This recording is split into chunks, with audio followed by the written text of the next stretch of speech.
Hello, my name is George Pereira, Director of Participant Education here at OneDigital.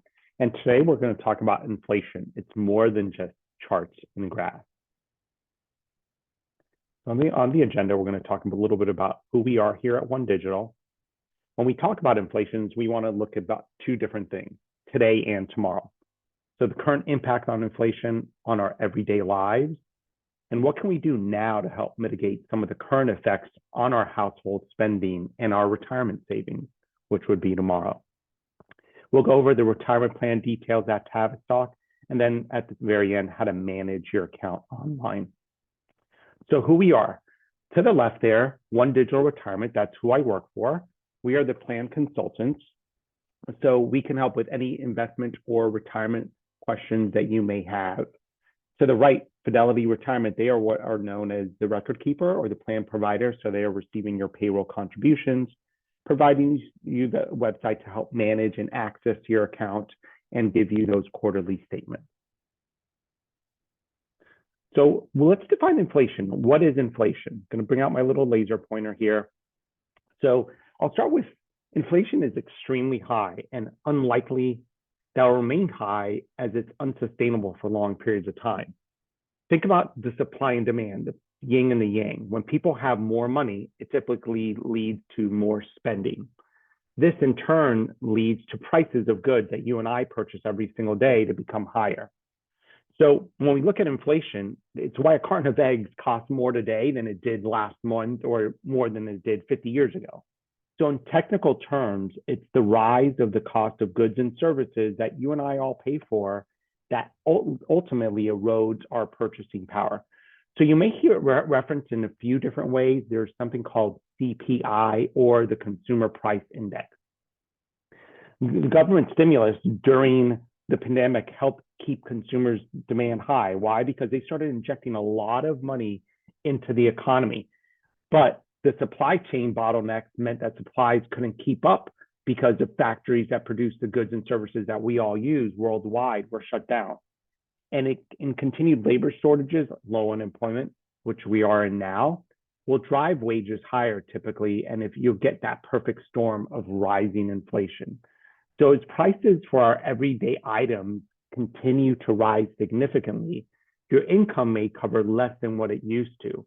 Purchasing a home, cars, gas, electronics, all those prices have been impacted here over the last year and a half. So let's look at CPI and core CPI.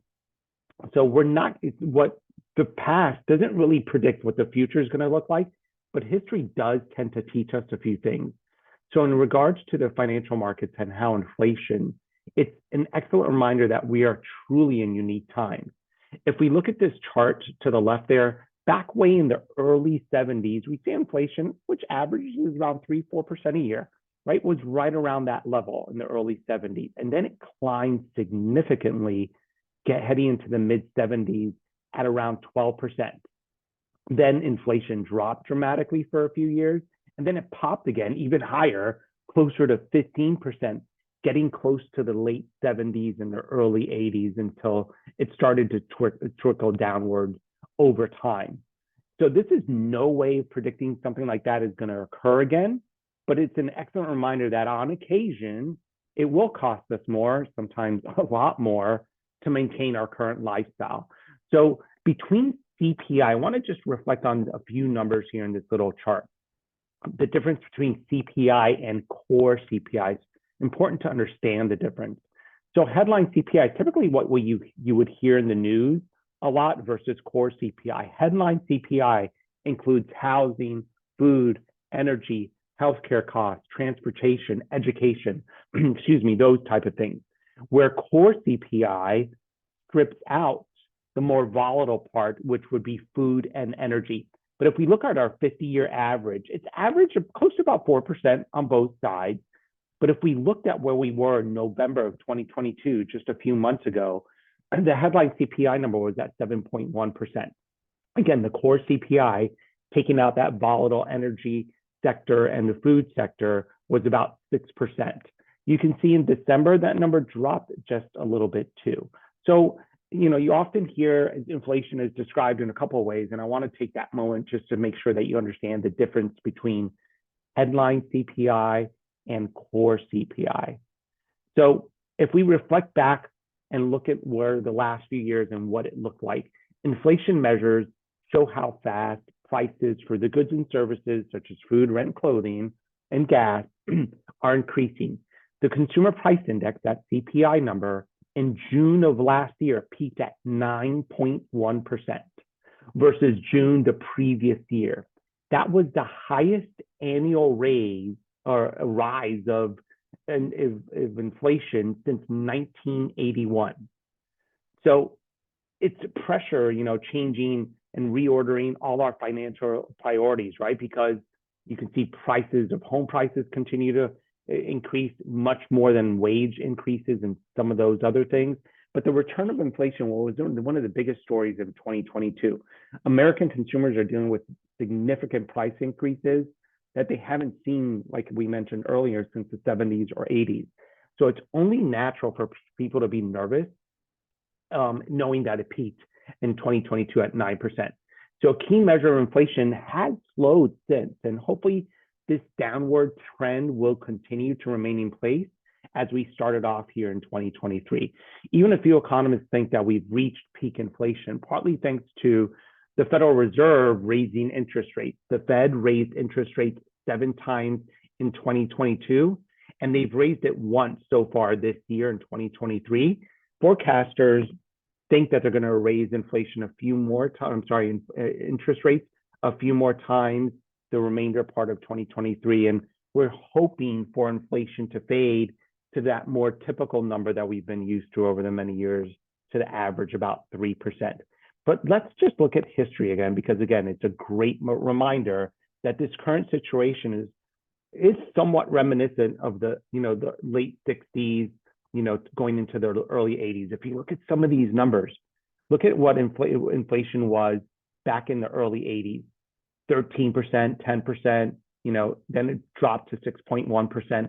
Unemployment was extremely high in the 80s. If you look at it, it was at 6.3% to 10 point, and went all the way up to 10.7% in December of 82. And then interest rates. So imagine buying a home back in the early 80s.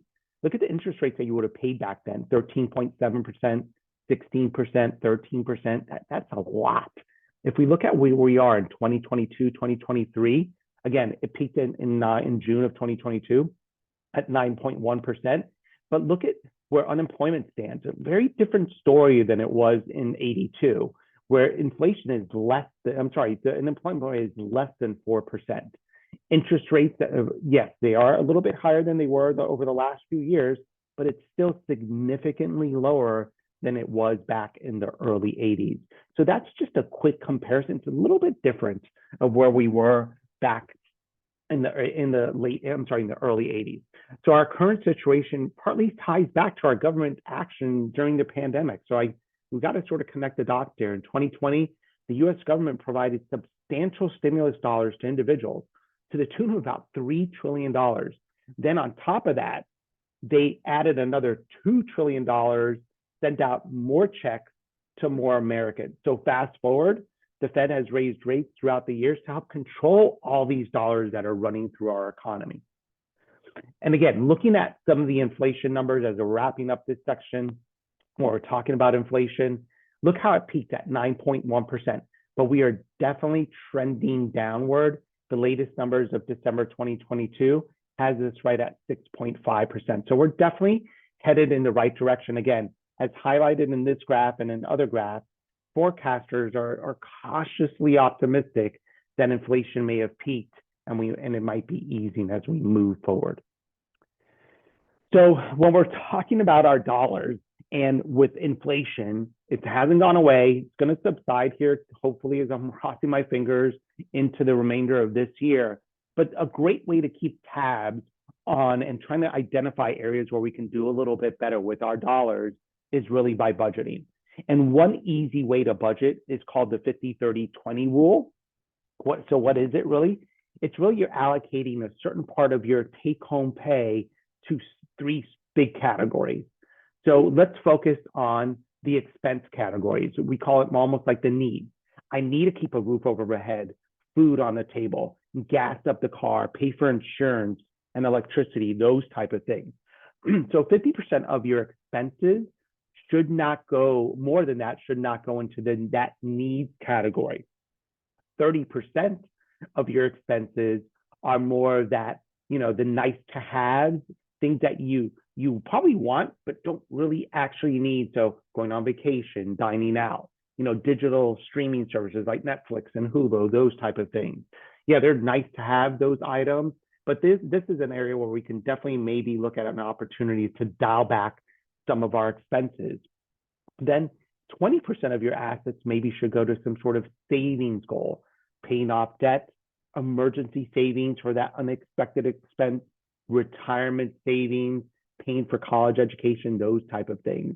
So try to keep this in mind as you're budgeting. And again, at the end of the day, use whatever method works best for you. If you want to write it out on a legal pad, spreadsheet it out on Excel, use tons of apps that are out there for free that can help track your spending, or use something like this that sort of categorizes things. That way you can keep a little bit better tab on how your dollars are running through your household, and maybe there's areas that you could do a little bit better. So what about inflation now versus retirement? So what does that mean to me when I'm retired or on a fixed income? Well, let's look at Social Security. The good thing about inflation being so high, like my mom, she's receiving a Social Security check.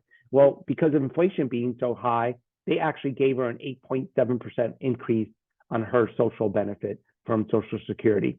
Consider delaying Social Security as long as possible, typically until full retirement age. And I'm not going to get into the weeds, but full retirement age for most Americans is either your mid 60s, like 66-ish to age 67. That's when you can get not the most out of your Social Security check, but you're going to get a lot more. What about putting money away, putting it under your piggy bank or in your piggy bank or under the mattress? Stockpiling cash for too long doesn't serve us well. Why? Because let's just use simple math. Let's say I have $100 in my savings account today, and that savings account pays 1% interest. Well, after a year, you have $101 in your savings account.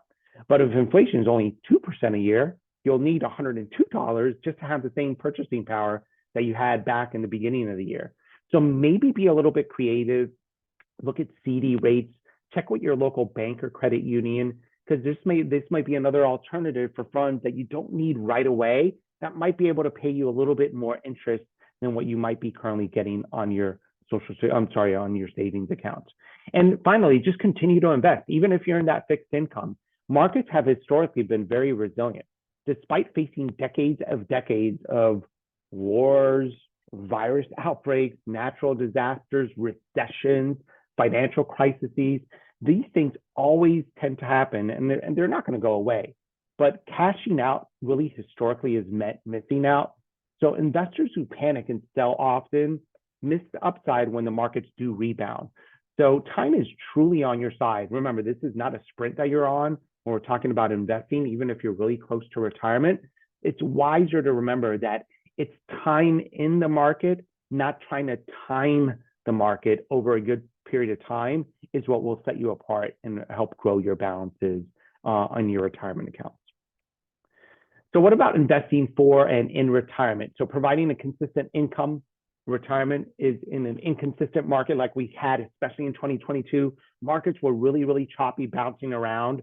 But some of you have likely heard of maybe the 3 bucket strategies, cash bucket, where it's less than 3 years, maybe you're buying a home or something like that. Those are things that you're looking at that you need quick money, right? So that might be eroding because, again, we're talking about inflation eroding some of our purchasing power. But remember, you might want to rethink how this bucket strategy can help you over time. So sometimes you can use that defensive allocation, that 3 to 7 year bucket that aims to produce some more conservative returns. Again, a little bit better than you will get in your savings account over a long period of time. So you can use some of those conservative returns over time to help replenish that cash bucket.